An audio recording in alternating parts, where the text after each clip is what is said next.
नमस्कार दोस्तों, स्वागत है आपका एक बार फिर से आपके अपने YouTube चैनल पाई ब्लॉक एजुकेशन में, जहां पर मिलती है आपको पाई नेटवर्क तथा ब्लॉकचेन से रिलेटेड हर एक नई अपडेट। तो चलिए आज की अपडेट के लिए ले चलते हैं आपको सीधा अपने न्यूज़ रूम में। सोचिए एक ऐसी दुनिया जहां आपकी स्मार्ट कार पार्किंग के पैसे खुद दे दें, या आपका रोबोट वैक्यूम जरूरत पड़ने पर खुद ही नए पार्ट्स ऑर्डर कर लें। मतलब मशीनें, एआई सिस्टम्स, रोबोट्स, ये सब बिना किसी इंसान के पूछे आपस में पैसों का लेन देन कर रहे हों।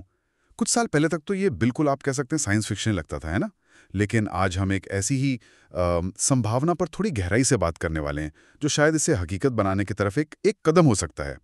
आज की हमारी इस गहन चर्चा का फोकस है 3 अलग-अलग टेक्नोलॉजीज का एक दिलचस्प सा संगम। एक है ओपन माइंड, जो एआई और रोबोटिक्स पर काम करता है। दूसरा कॉइनबेस का नया पेमेंट सिस्टम X402, और तीसरा है पाई नेटवर्क और उसका पाई कॉइन। हम देखेंगे कि ये तीनों मिलकर कैसे मशीनों के लिए मतलब अपने आप आर्थिक लेन देन करने का दरवाजा खोल सकते हैं। हाँ, और ये जानकारी हमें मिली है एक ऑनलाइन स्रोत से जिसका नाम है पाई ब्लॉक न्यूज़। वो खुद को पाई नेटवर्क कम्युनिटी के लिए एक एजुकेशनल प्लेटफॉर्म बताते हैं और दावा करते हैं कि वो सटीक जानकारी देते हैं। हमारा काम है कि स्रोत में जो बताया गया उसे आपके सामने रखें और समझें कि इसका मतलब क्या हो सकता है। तो आज की बातचीत में हम यही समझने की कोशिश करेंगे कि भाई ये इंटीग्रेशन आखिर है क्या चीज़, इसके पीछे की टेक्नोलॉजी कैसे काम करती है, और अगर ये कामयाब होता है तो एआई, रोबोटिक्स और हमारी आने वाली अर्थव्यवस्था के लिए इसके क्या मायने हो सकते हैं। चलिए ज़रा इसको समझते हैं। तो शुरुआत करते हैं ओपन माइंड से। जानकारी के मुताबिक ये एक ऐसा सिस्टम है जो एआई और रोबोटिक्स के डेवलपमेंट पर फोकस करता है। लेकिन जो बात इसे अब चर्चा में ला रही है वो ये है कि ओपन माइंड सिर्फ स्मार्ट मशीनें बनाने तक ही नहीं रुकना चाहता। वो अपने सिस्टम में पेमेंट की क्षमताएं जोड़ रहे हैं। इसका मतलब क्या हुआ? इसका मतलब ये हुआ कि वे ऐसी मशीनें और एआई एजेंट्स बनाना चाहते हैं जो सिर्फ काम ना करें बल्कि आर्थिक रूप से मतलब फाइनेंशियली इंडिपेंडेंट होकर लेन देन भी कर सकें, फैसले लेने वाले टूल की तरह। लेकिन ओपन माइंड की ये जो पहल है, ये उन्हें एक तरह से ऑटोनॉमस इकोनॉमिक एजेंट, मतलब स्वायत्त आर्थिक एजेंट बनाने की दिशा में ले जा रही है। आप सोचिए, एक रोबोट है, उसे किसी काम के लिए एक खास टूल चाहिए, तो वो खुद ही उसे ऑर्डर कर सके और पेमेंट भी कर सके। और यहीं पर, जैसा कि स्रोत बताता है, कॉइनबेस का वो X402 पेमेंट सिस्टम तस्वीर में आता है। हाँ, X402। कॉइनबेस जैसा बड़ा नाम जब कोई नया पेमेंट प्रोटोकॉल लाता है तो जाहिर है ध्यान तो जाता ही है। स्रोत इसे सिर्फ एक और पेमेंट गेटवे नहीं कह रहा है, बल्कि कुछ कुछ ज्यादा जरूरी बता रहा है। क्या आप इसे थोड़ा और समझा सकती हैं? ये मशीनों के लिए क्यों खास है? हाँ, जरूर। देखिए, स्रोत के अनुसार X402 कोई आम पारंपरिक सिस्टम नहीं है। ये कॉइनबेस ने डेवलप किया है एक नया इंटरनेट नेटिव पेमेंट प्रोटोकॉल। मतलब ये खास तौर पर इंटरनेट के लिए ही बना है। और इससे डिज़ाइन ही इसलिए किया गया है ताकि मशीनें और एआई एजेंट्स आपस में पेमेंट कर सकें। और जो बात इसे खास बनाती है वो ये है कि ये सिस्टम इन मशीनों को स्टेबल कॉइन्स का इस्तेमाल करके ऑटोमेटिकली, मतलब बिना किसी इंसानी दखल के, पेमेंट भेजने और रिसीव करने की सुविधा देता है। स्टेबल कॉइन्स, जैसा शायद पता हो, वो क्रिप्टो करेंसी होती हैं जिनका मूल्य किसी स्थिर संपत्ति जैसे डॉलर वगैरह से जुड़ा होता है, तो कीमत में ज्यादा उतार चढ़ाव नहीं होता। तो X402 इन लेन देनों के लिए एक स्टैंडर्ड तरीका, आप कह सकते हैं एक तरह की कॉमन लैंग्वेज या रूल बुक देता है। और ये महत्वपूर्ण इसलिए है क्योंकि इससे अलग अलग कंपनियों या डेवलपर्स की बनाई मशीनें भी एक दूसरे के साथ आसानी से फाइनेंशियल डील कर पाएंगी। ये इंटरऑपरेबिलिटी यानी आपस में काम कर पाने की क्षमता की कुंजी है एक तरह से। अच्छा, ठीक है। तो X402 एक तरह का स्टैंडर्ड सेट कर रहा है जिससे मशीनें स्टेबल कॉइन्स इस्तेमाल करके सिक्योर तरीके से लेन देन कर सकें। ये बात समझ में आई। लेकिन फिर इसमें पाई नेटवर्क और उसके पाई कॉइन, जिसे स्रोत में पी नोड भी कहा गया है, उसकी क्या भूमिका है? मतलब अगर स्टेबल कॉइन्स पहले से हैं और X402 उन्हें सपोर्ट करता है, तो ओपन माइंड खास तौर से पाई कॉइन को क्यों इंटीग्रेट कर रहा है, जैसा कि स्रोत बता रहा है? ये बहुत अच्छा सवाल है और स्रोत इस पर कुछ रोशनी डालता है। देखिए, जानकारी के मुताबिक ओपन माइंड पाई कॉइन को एक खास मकसद के लिए इंटीग्रेट कर रहा है, और वो मकसद है माइक्रो पेमेंट्स और सिस्टम के अंदर होने वाले इंटरनल लेन देन। अब आप सोचिए, मशीनें आपस में बहुत छोटे छोटे काम कर सकती हैं, शायद मिलीसेकंड की कंप्यूटिंग पावर शेयर करना या सेंसर से डेटा की एक बहुत छोटी सी स्ट्रीम भेजना। इन बहुत ही छोटे पेमेंट्स के लिए पारंपरिक बैंकिंग सिस्टम या कुछ दूसरी क्रिप्टो करेंसी की फीस भी शायद ज्यादा हो सकती है या वो धीमे हो सकते हैं। तो स्रोत का इशारा ये है कि पाई कॉइन शायद इन माइक्रो ट्रांजैक्शंस के लिए ज्यादा फिट बैठता हो, तेज, सस्ता और कुशल। और साथ ही इंटरनल लेन देन का मतलब ये हो सकता है कि ओपन माइंड के अपने इकोसिस्टम के अंदर जब उनकी अपनी मशीनें या एआई एजेंट्स आपस में सर्विसेज या रिसोर्सेज एक्सचेंज कर रहे हों, तो वो पाई कॉइन का इस्तेमाल करेंगे। तो जहां X402 बाहरी दुनिया के साथ या बड़े लेन देन के लिए स्टेबल कॉइन्स का इस्तेमाल करके एक स्टैंडर्ड पूल बना रहा है, वहीं पाई कॉइन शायद ओपन माइंड के आंतरिक बहुत ज्यादा होने वाले या बहुत छोटे भुगतानों के लिए चुना गया है। ये दिलचस्प है। तो ये एक तरह के आप कह रहे हैं कि 2 लेयर वाली स्ट्रैटेजी हो सकती है। बाहरी दुनिया के लिए X402 और स्टेबल कॉइन्स, और अंदर के छोटे-मोटे लेन देन के लिए पाई कॉइन।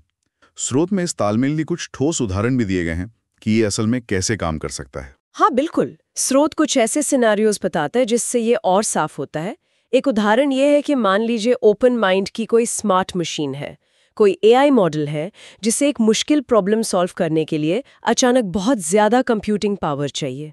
अब ये मशीन अपने आप नेटवर्क पर मौजूद किसी दूसरी मशीन से, जिसके पास एक्स्ट्रा कैपेसिटी है, वो कंप्यूटिंग रिसोर्स किराए पर ले सकती है, और इस सर्विस के लिए पेमेंट पाई कॉइन में फौरन हो सकता है।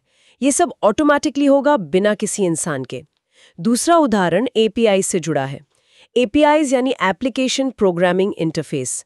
आसान भाषा में कहें तो ये डिजिटल दरवाजे होते हैं जिनसे अलग-अलग सॉफ्टवेयर सिस्टम्स एक दूसरे से बात करते हैं और डेटा या फंक्शन शेयर करते हैं।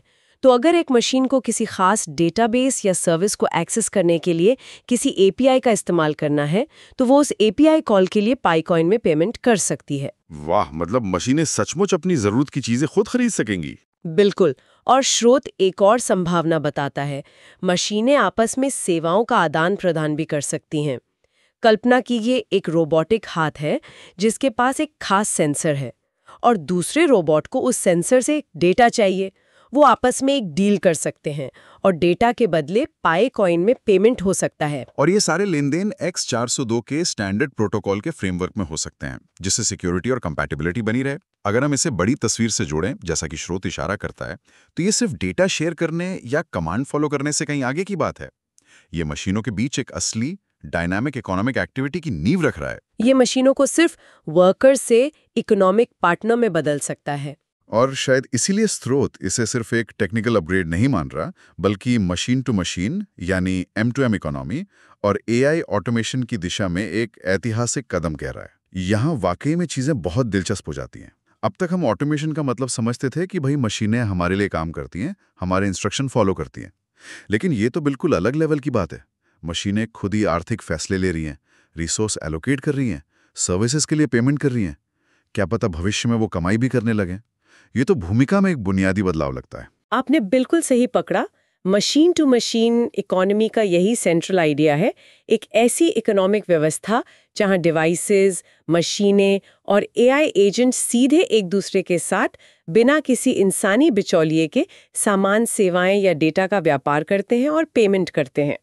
ओपन माइंड, X402 और पाई कॉइन का ये जो कथित इंटीग्रेशन है, जैसा स्रोत में बताया गया है, ये इस भविष्य की कल्पना को हकीकत के एक कदम और करीब लाता है। एआई ऑटोमेशन के भविष्य के लिए इसके बहुत गहरे मायने हैं।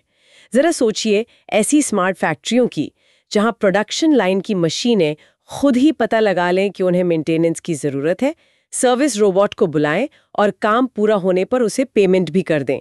या ऐसे स्मार्ट शहरों की जहां ट्रैफिक लाइट्स और सेल्फ ड्राइविंग कारें आपस में लेन देन करके ट्रैफिक फ्लो को बेहतर बनाएं। ये भविष्य की एक आकर्षक तस्वीर तो है, लेकिन शायद थोड़ी डरावनी भी। हाँ, और स्रोत का ये वाक्य कि अब मशीनें सिर्फ सोचेंगी नहीं बल्कि लेन देन भी करेंगी, इस बदलाव के सार को बहुत अच्छे से पकड़ता है।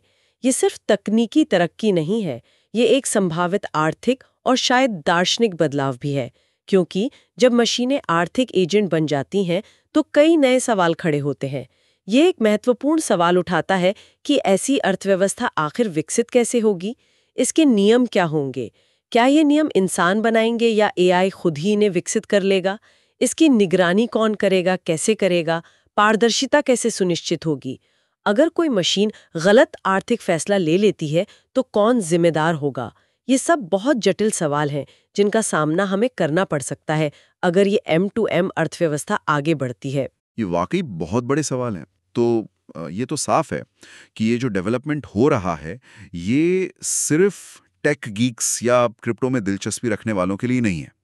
ये हर उस व्यक्ति के लिए महत्वपूर्ण है जो भविष्य के समाज और अर्थव्यवस्था की दिशा को समझना चाहता है। स्रोत में दी गई जानकारी के आधार पर ये हमें भविष्य के बारे में क्या बड़ा संकेत दे रहा है, तो इसका कुल मतलब क्या है? स्रोत के विश्लेषण के आधार पर इसका सबसे बड़ा मतलब ये है कि हम मशीनों की स्वायत्तता, उनकी ऑटोनॉमी के लेवल में एक संभावित बड़े बदलाव की ओर देख रहे हैं। ऑटोमेशन 1.0 में मशीनें दिए गए इंस्ट्रक्शंस फॉलो करती थीं। ऑटोमेशन 2.0 में शायद मशीनें डेटा के आधार पर कुछ एडजस्टमेंट कर सकती थीं।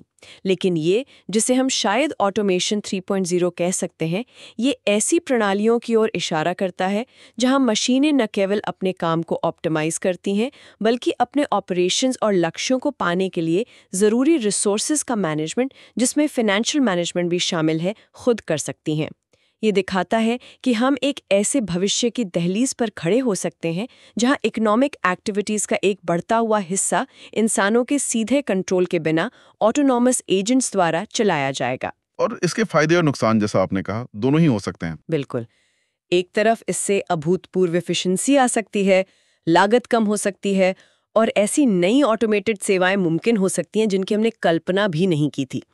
सोचिए साइंटिफिक रिसर्च में तेजी, जहां एआई एजेंट खुद ही एक्सपेरिमेंट डिजाइन करें, रिसोर्स खरीदें और रिजल्ट शेयर करें, या पूरी तरह से ऑटोमेटेड सप्लाई चेन। दूसरी तरफ रोजगार पर असर, वेल्थ कॉन्सेंट्रेशन, सिस्टम की जटिलता और नियंत्रण खोने का डर, नैतिक दुविधाएं, ये सभी वास्तविक चिंताएं हैं जिन पर गंभीरता से सोचने की जरूरत होगी, जैसा कि इस तरह के किसी भी बड़े तकनीकी बदलाव के साथ होता है। तो अगर हम आज की चर्चा को समेटें तो मुख्य बातें क्या निकल कर आती हैं? स्रोत के अनुसार मुख्य बात यह है कि ओपन माइंड नाम का एआई और रोबोटिक सिस्टम कॉइनबेस के X402 पेमेंट प्रोटोकॉल और पाई नेटवर्क के पाई कॉइन या पी नोट को इंटीग्रेट करने की प्रक्रिया में है। इसका घोषित उद्देश्य है मशीनों और एआई एजेंट्स को स्वायत्त रूप से, खास तौर पर माइक्रो पेमेंट्स और इंटरनल सिस्टम लेनदेन के लिए पेमेंट करने और रिसीव करने में सक्षम बनाना। X402 यहाँ एक स्टैंडर्ड ढांचा दे रहा है, संभवतः स्टेबल कॉइन्स का इस्तेमाल करके, जबकि पाई कॉइन को छोटे और आंतरिक भुगतानों के लिए चुना गया है।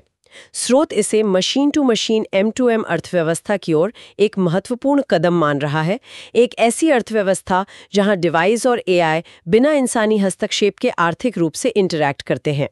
ये सिर्फ एक तकनीकी प्रयोग से बढ़कर है, ये भविष्य की ऑटोनोमस प्रणालियों और एक संभावित नई आर्थिक व्यवस्था की ओर इशारा करता है। ये निश्चित रूप से सोचने के लिए बहुत कुछ देता है और ये हमें आज के अंतिम विचार की ओर ले जाता है। अगर मशीनें वास्तव में संसाधनों और सेवाओं के लिए अपने फाइनेंस का मैनेजमेंट करने में पूरी तरह सक्षम हो जाती हैं, जैसा ये स्रोत बता रहा है, तो जरा सोचिए कि किस तरह की पूरी तरह से नई ऑटोमेटेड प्रणालियां और बिजनेस मॉडल उभर सकते हैं जिनकी हमने आज तक कल्पना भी नहीं की है। शायद ऐसी डिसेंट्रलाइज्ड ऑटोनोमस ऑर्गेनाइजेशंस या DAOs जो पूरी तरह से AI द्वारा चलाई जाती हों, या पर्सनल AI एजेंट्स जो हमारे लिए फ्रीलांस काम करें और कमाएं। इस उभरती हुई मशीनी अर्थव्यवस्था को बनाने में अगले लॉजिकल कदम क्या हो सकते हैं, और सबसे बड़ी तकनीकी, सामाजिक या नैतिक चुनौतियां क्या होंगी जिन्हें हमें हल करना होगा। ये एक ऐसा भविष्य है जिसके ताने बाने अभी बुने जा रहे हैं और ये देखना वाकई दिलचस्प होगा कि आगे कैसे आकार लेता है। धन्यवाद दोस्तों। जुड़े रहिए PI ब्लॉक एजुकेशन के साथ, जहां सीखना है आसान और मज़ेदार। अगर वीडियो पसंद आया हो तो लाइक करें, शेयर करें और चैनल को सब्सक्राइब ज़रूर करें। नई वीडियो की नोटिफिकेशन पाने के लिए बेल आइकन दबाना न भूलें। मिलते हैं अगले वीडियो में। तब तक सीखते रहिए, बढ़ते रहिए।